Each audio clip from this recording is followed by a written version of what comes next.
पितृपक्ष में कौवे, गाय और कुत्तों को क्यों खिलाया जाता है खाना?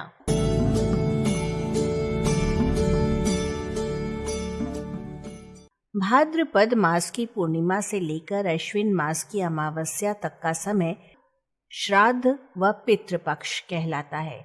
इन 16 दिनों में पितरों को खुश करने के लिए ब्राह्मणों को भोजन करवाया जाता है, ये तो आप सभी जानते हैं। लेकिन इसके साथ ही पंचबली यानी गाय, कुत्ते, कौवे, देवता और चींटियों को भोजन सामग्री दी जाती है। खासतौर से खीर पूड़ी खिलाई जाती है। कहा जाता है ऐसा करने से पितृ देवता खुश होते हैं।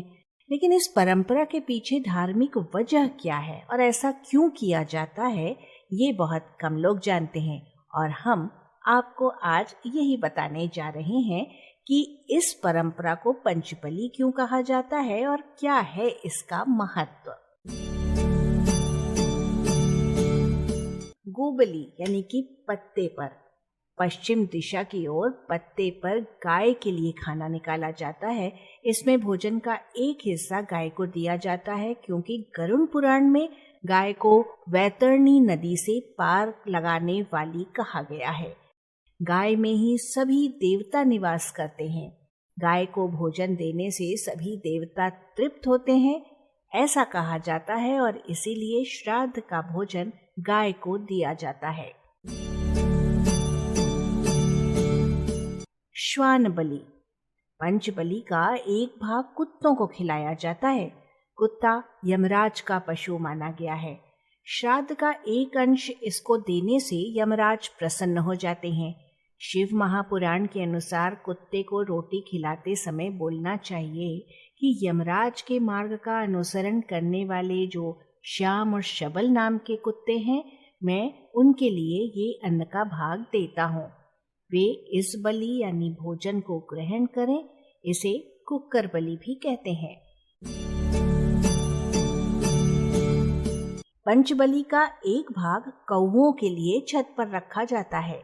गरुड़ पुराण के अनुसार कौवा यम का प्रतीक होता है, जो दिशाओं का फलित शुभ अशुभ संकेत बताने वाला होता है। इसलिए श्राद्ध का एक अंश इसे भी दिया जाता है। कौवों को पितरों का स्वरूप भी माना जाता है।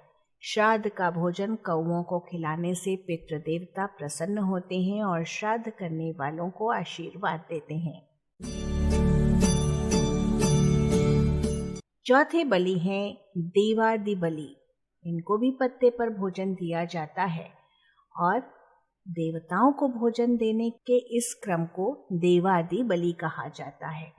इसमें पंचबली का एक भाग अग्नि को दिया जाता है, जिससे ये देवताओं तक पहुंचता है। पूर्व में मुंह रखकर गाय के गोबर से बने उपलों को जलाकर उसमें घी के साथ भोजन के 5 निवाले अग्नि में डाले जाते हैं। इस तरह देवादि बलि करते हुए देवताओं को भोजन कराया जाता है और ऐसा करने से भी पितर तृप्त होते हैं, कहा जाता है। पिपीलिका दिबली, पत्ते पर। इसी प्रकार पंचबली का एक हिस्सा चींटियों के लिए उनके बिलों के पास रखा जाता है। इस तरह चींटियां और अन्य कीट भोजन के एक हिस्से को खाकर तृप्त होते हैं। इस तरह गाय, कुत्ते, कौवे, चींटियों और देवताओं के तृप्त होने के बाद ब्राह्मण को भोजन दिया जाता है। इन सब के तृप्त होने के बाद ब्राह्मण द्वारा किए गए भोजन से पितृ तृप्त होते हैं। तो आज हमने आपको अर्पा रेडियो पर सुनाई उस परंपरा के बारे में बातें कि पितृपक्ष में कौवे, गाय और कुत्तों को क्यों खिलाया जाता है खाना। आप सुन रहे हैं रेडियो अर्पा।